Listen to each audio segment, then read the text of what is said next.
Let's start with your name and outlet. Thank you. Hi, my name is Ruben Peralta from Cocalecas.net. Hey, How are you, nice to Peter meet and you. Michelle? Nice to meet you. One of the things that I love about sci-fi is that I think it's a perfect playground to mix genres. And Constellation is the perfect playground to mix a lot of things, including love, loss, definition of maternity, definition of what science means. And Peter, as a creator, how do you land with all these ideas?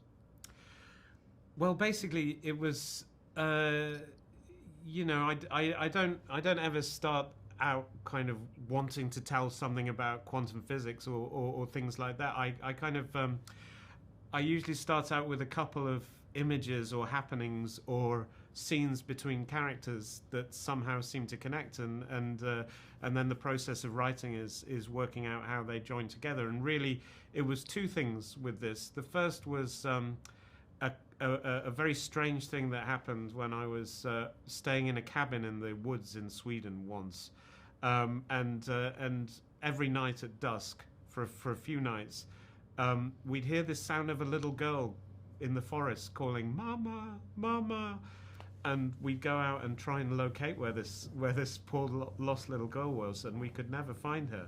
And during the day, we couldn't work out where she could possibly be, but each night we would hear this as the night started to fall. And then this little ghost girl lived in my brain for a little while, and until I started writing a show about astronauts and how being up in space can just radically change your perception of reality and what reality is.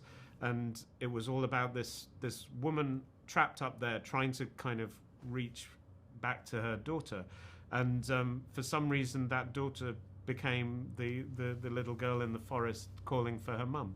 So that's and then the whole writing of the series was about working out how they got back together and how one of them had ended up lost in the forest and how the other one had ended up kind of trapped on the ISS. Michelle, I love your work as a director on your film. I think it's so risky and was so effective. But I also love how you treat your characters. I think the show is a very character-driven, besides of all the production and visual effects and everything around that. I know you guys built a whole replica of a station in Germany. But how do you manage to manage your characters? Because I think the most interesting thing in the show is how the characters behave and the twists and everything, their relationship.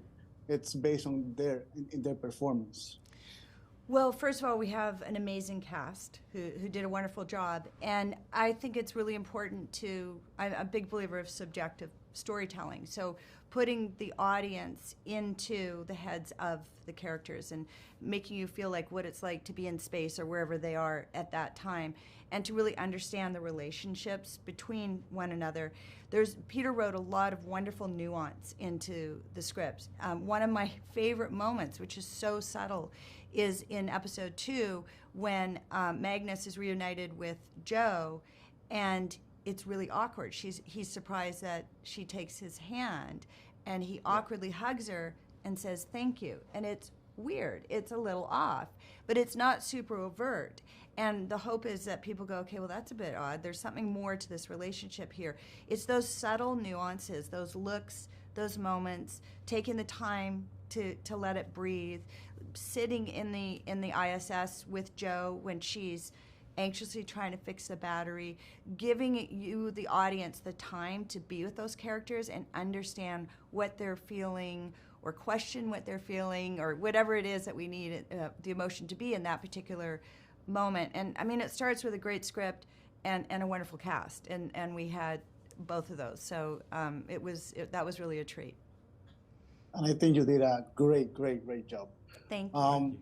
Peter, Michelle, thank you so much for your time and congratulations. This is a great show. Thank you Thanks. so Pleasure much. to meet you. Thank you. Bye-bye. Gracias.